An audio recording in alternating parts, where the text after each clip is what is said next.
바그너 용병그룹의 무장반란은 하루 만에 끝났지만 치명타를 맞은 푸틴 러시아 대통령은 23년 통치에 지각 변동이 일어날지 예의주시되고 있습니다.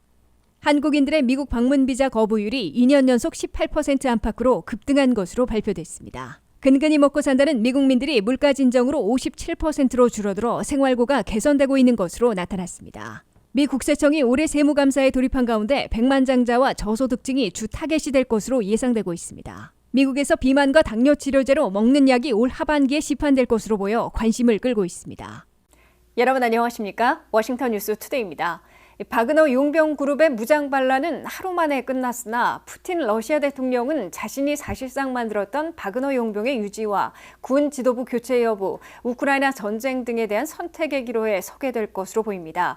바그너 용병그룹을 이끌고 모스크바로 진격하던 프리고진이 벨라루스로 망명하게 됐는데요.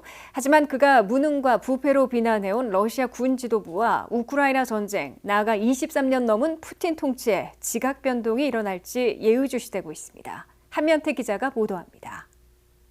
우크라이나 전선에서 2만 5천 명의 병력이 모스크바로 진격하던 바그너 그룹의 용병들은 토요일 군사행동에 나선 지 하루도 채 안 돼 모스크바 200km 시점에서 진격을 중단하고 회군함으로써 무장반란을 단 하루 만에 끝냈습니다. 벨라루스의 루카센코 대통령이 푸틴 대통령의 동의 아래 중재에 나서 20년지기 바그너 그룹의 리더 프리고진과 협상을 타결하고 러시아 내전 위기를 하루 만에 종료한 겁니다. 프리고진은 모스크바 진격을 중단하고 회군한 후에 벨라루스로 망명키로 했고 클레므린은 반역죄 형사입건을 취하했고 바그너 그룹의 용병들 가운데 반란에 가담했던 병력들은 사면한 동시에 가담하지 않은 용병들은 러시아 국방부와 계약을 맺을 수 있게 됩니다. 미국은 이미 지난 21일부터 프리고진이 군사행동을 준비하고 있다는 정보를 포착하고 22일에는 의회 지도부에게 브리핑했으며 바그너 그룹의 군사 규모와 능력상 푸틴 대통령이 진압할 것으로 판단하고 있었던 것으로 뉴욕타임스 등 미 언론들이 보도했습니다. 프리고진은 러시아의 소이구 국방장관과 게라시모프 육군참모총장이 무능하고 부패했으며 푸틴에게 우크라 전황을 오도하고 있다고 공개 비판하고 이들이 바그너 그룹을 와해시키려고 탄약과 병참 지원을 해주지 않고 있다고 반감을 표시해왔습니다. 프리고진은 특히 23일 밤 러시아군이 잠자던 우크라이나 내 바그너 용병들에게 미사일로 공격했다면서 분노를 터뜨리고 소이구 국방장관 등이 오지 않으면 모스크바로 진격하겠다며 군사행동에 나섰습니다. 프리고진이 이끄는 바그너 용병그룹의 무장반란이 하루 만에 끝났으나 러시아를 불확실성 속에 몰아넣고 있다고 CNN은 보도했습니다. 사실상 푸틴의 비호 아래 만들어졌고 더티한 임무를 도맡아온 바그너 용병그룹의 운명이 어떻게 결정될지 예의주시되고 있습니다. 프리고진이 벨라루스로 망명하면 조기에 러시아로 되돌아오기는 어려울 것으로 보여 바그너 그룹을 계속 통제할 수 있을지는 의문시되고 있습니다. 바그너 그룹은 프리고진이 주로 러시아 감옥에서 모병해온 용병들로 이번 우크라이나 전선에도 대거 투입돼 바흐무트 격전 등에서 무자비하고 반인륜적인 군사행동도 서슴지 않는 것으로 악명을 떨쳐왔습니다. 바그너 그룹은 그러나 프리고진의 주장대로 5만 병력 가운데 근래 들어 3만 2천 명이 러시아로 귀국하고 이번에 진격에 나선 병력이 2만 5천 명이었다고 밝혔으나 미국은 1만 명 이하로 줄어들었을 것으로 파악하고 있습니다. 게다가 프리고진이 없으면 이들 용병들에 대한 봉급과 보상금을 지불하기 어렵고 러시아 군부와 정부가 재정적 지원을 하지 않으면 군사작전은 물론 생존 자체가 어려워집니다. 반대로 바그너 용병들은 2014년 크림반도 병합부터 이번 우크라이나 침공까지 러시아 정규군이 패전을 거듭할 때 무자비한 군사작전과 가장 더러운 전쟁에 앞장서 왔기 때문에 푸틴 대통령으로서도 곧바로 해산시킨다면 우크라 전쟁을 수행하는 데 불리해질 것으로 예상되고 있습니다. 이 때문에 러시아 국방부나 러시아 정부가 직접 관리할 수도 있을 것으로 보이나 이들 용병들의 다수는 프리고진에 대한 충성심을 표시하고 있어 잠재적 반란의 위험을 감수해야 할 것으로 지적되고 있습니다.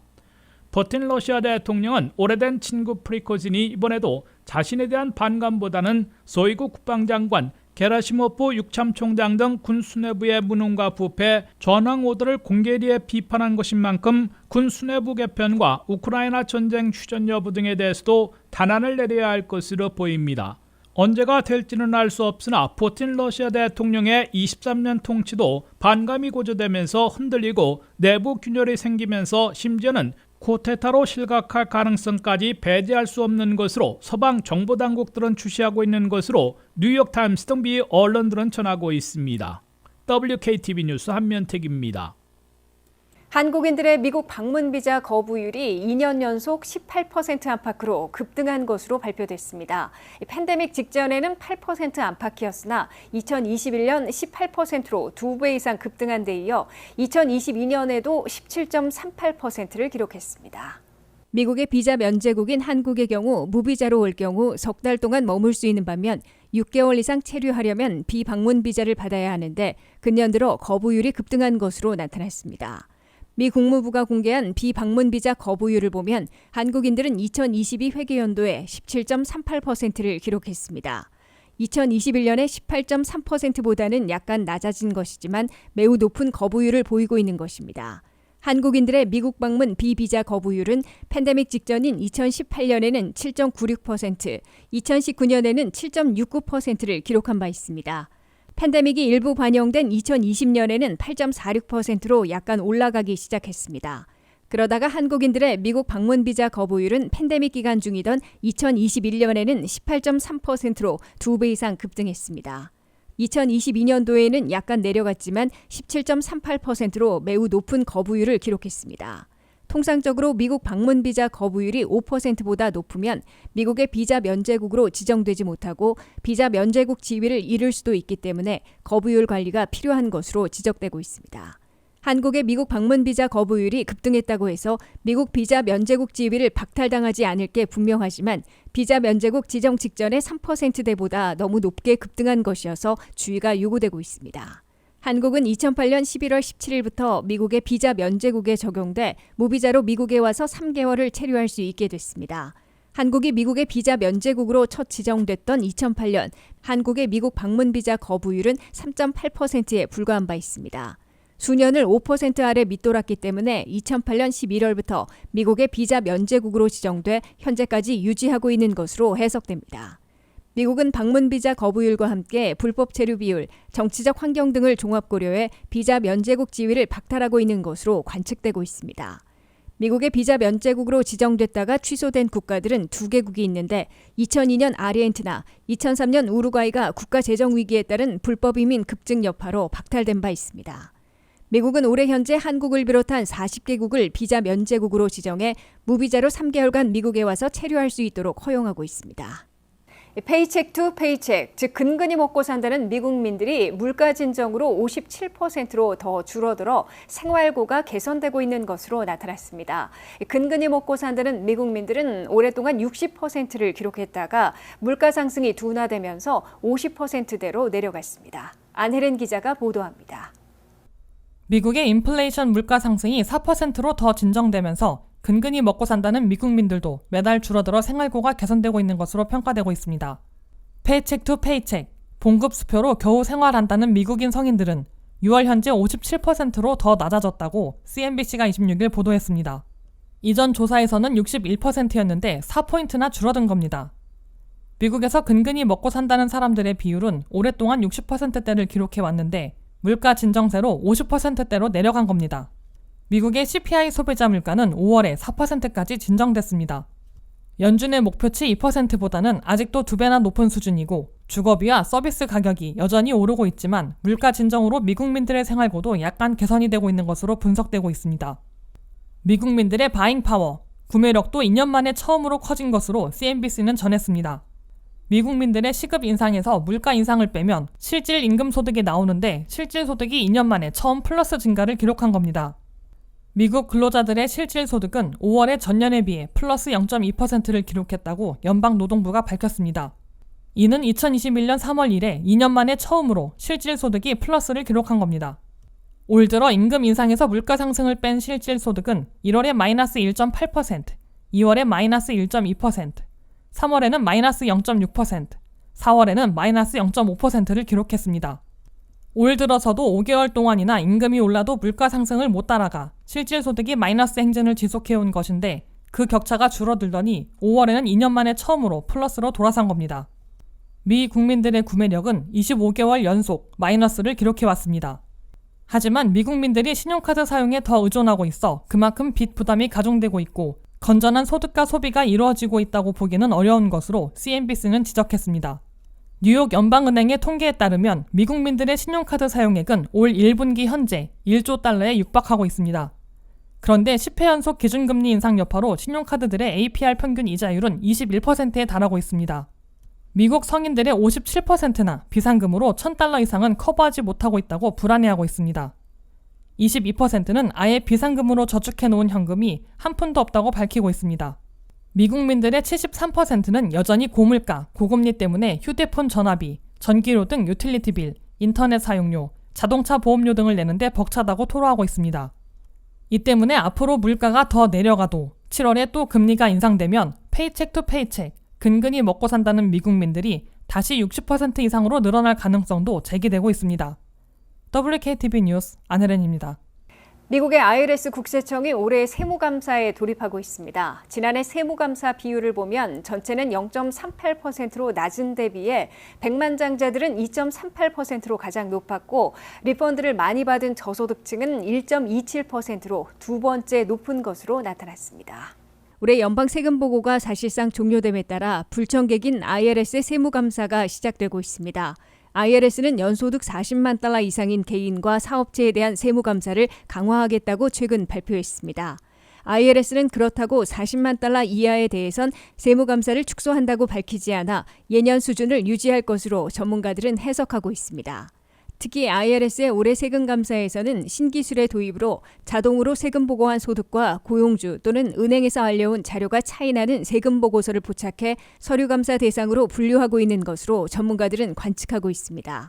IRS의 컴퓨터 시스템에서 연소득에서 심한 차이가 나는 경우들을 포착하면 편지를 발송하고 해당 납세자가 보내오는 증빙 서류를 받는 대로 세무감사요원의 직접 감사에 돌입하는 것으로 나타났습니다. IRS는 올해도 예년과 같이 연소득 2만 5천 달러 이하의 저소득층으로 각종 텍스 크레딧을 많이 신청할 납세계층과 백만장자들을 가장 많이 세무감사하게 될 것으로 예상되고 있습니다. IRS는 통상적으로 돈을 많이 벌면서도 세금을 덜 내려는 백만장자들과 텍스 리펀드를 많이 타는 저소득층들을 세무감사의 주 타겟으로 삼아왔습니다. IRS 세무감사를 추적하고 있는 시라큐스 대학 트랙 연구 보고서에 따르면 2022년도에 세금 보고를 한 미국 납세자들은 1억 6,450만 명이었고 그중에서 62만 6천 명이 세무감사를 받아 감사 비율은 0.38%를 기록했습니다. 이는 2021년의 0.41%에서 세무감사 비율이 오히려 낮아진 것입니다. 더욱이 85%나 되는 53만 2,600여 건이 우편 서한을 보내 보충 서류를 요구하는 서면 감사로 이루어졌습니다. 9만 3,600여 건만 IRS 요원이 직접 감사한 레귤러 감사로 분류됐습니다. IRS는 인플레이션 감축법에 따라 10년간 800억 달러의 예산을 증액받아 탈루 추적을 대폭 강화하려다가 최근 200억 달러를 삭감당했으나 아직도 600억 달러를 더 받아 탈루 추적 강화에 절반을 투입하고 세무행정 서비스 개선에 절반을 쓰겠다고 밝혀놓고 있습니다. IRS는 예산 증액의 초반이어서 아직은 세무 감사 비율을 급격히 높일 단계는 아니라고 밝혔습니다.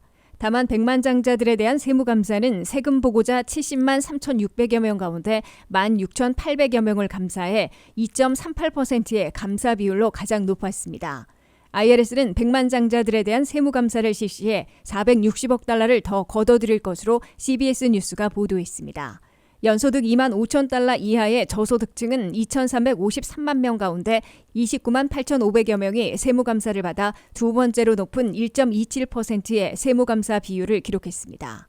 이에 비해 20만 달러 이하 중산층의 경우 세금 보고의 대부분인 1억 3,085만 명을 기록했으며 그중에서 25만 명이 세무감사를 받아 0.19%의 가장 낮은 세무감사 비율을 보였습니다. 연소득 20만 달러 이상에서 100만 달러 이하인 중산층의 경우 687만 명이었는데 그중에서 3만 3,800명이 세무감사를 받아 0.49%의 감사율을 기록했습니다. 미국에서 비만과 당뇨 치료제로 쓰이는 주사제와 약효가 같은 먹는 약이 올 하반기에 시판될 것으로 보여 관심을 끌고 있습니다. 주사제인 위고비 등을 먹는 약으로 만들어 임상 실험한 결과 혈당을 대폭 낮추는 동시에 체중을 30파운드 이상 빼주는 같은 효과를 낸 것으로 나타나 FDA의 승인을 받는 대로 시판하게 될 것으로 회사 측이 밝혔습니다. 안혜린 기자입니다. 미국민들의 40%나 차지하고 있는 비만 인구와 수백만 당뇨 환자들에게 상당한 편리함을 안겨줄 먹는 치료제가 곧 시판될 것으로 기대되고 있습니다. 비만과 당뇨 치료제로 주사제인 위고비 등을 생산하고 있는 노보 노르디스크사는 일요일 밤 먹는 약으로 만들어 임상실험한 2가지 결과 보고서를 발표했습니다. 노르디스크사가 공개한 2가지 임상실험 결과는 주사제로 쓰이는 비만 당뇨 치료제를 먹는 복용량으로 만들어 2 부류에 대한 임상실험을 실시한 결과 25 내지 50ml의 고용량을 복용할 경우 혈당을 획기적으로 낮춰주는 동시에 체중을 대폭 감량해준 것으로 나타났습니다. 첫 번째 임상실험은 비만과 당뇨를 치료받고 있는 1,600명에 대해 먹는 약을 복용케 한 결과 혈당을 획기적으로 낮춘 동시에 평균 체중 212파운드에서 15 내지 20파운드를 줄여준 것으로 나타났습니다. 두 번째 임상실험은 비만과 당뇨가 아닌 다른 질환을 가진 환자들 660명을 대상으로 50ml 고용량의 먹는 약을 복용시킨 결과 체중을 15%인 35파운드나 대폭 감량시킨 것으로 조사됐습니다. 다만 비만 당뇨 치료제는 사용자의 80%나 메스꺼움과 변비, 설사와 같은 부작용을 겪고 있는 것으로 조사돼 고용량의 먹는 약을 생산할 경우 부작용을 최소화하는 노력을 배가해야 할 것으로 보이고 있습니다. 이 같은 임상 결과, 먹는 약으로도 주사제와 같은 당뇨와 비만 치료 효과를 확인함에 따라 노보 노르디스크사는 올 하반기에 FDA에 사용 승인을 신청하고 승인받으면 시판에 돌입할 계획이라고 밝혔습니다. 덴마크에 본사를 둔 다국적 제약회사인 노보 노르디스크 외에도 엘라이 릴리, 화이자사 등도 먹는 비만, 당뇨 치료제를 만들고 있어 치열한 경쟁이 벌어질 것으로 예고되고 있습니다. 노보 노르디스크사는 현재 비만 당뇨 치료제와 관련해 13ml 소용량의 먹는 약으로 라이벨서스를 판매하고 있으나 용량을 25 내지 50ml로 올리면 효과가 더 높아진다는 점을 이번에 임상실험으로 확인하고 고용량 먹는 비만 당뇨 치료제를 시판하려는 것으로 해석되고 있습니다. 노보 노르디스크는 지난 한 해 소용량 먹는 비만 당뇨 치료제를 16억 3천만 달러어치나 판매한 것으로 나타났습니다. CBS 뉴스를 비롯한 미 언론들은 비만과 당뇨 치료제가 먹는 약으로 생산될 경우 보관과 휴대가 매우 편리해지기 때문에 주사제에서 먹는 복용량으로 대거 전환될 것으로 내다보고 있습니다. WKTV 뉴스 안혜련입니다. 이상으로 워싱턴 뉴스투데이를 마치겠습니다. 시청해주신 여러분 고맙습니다.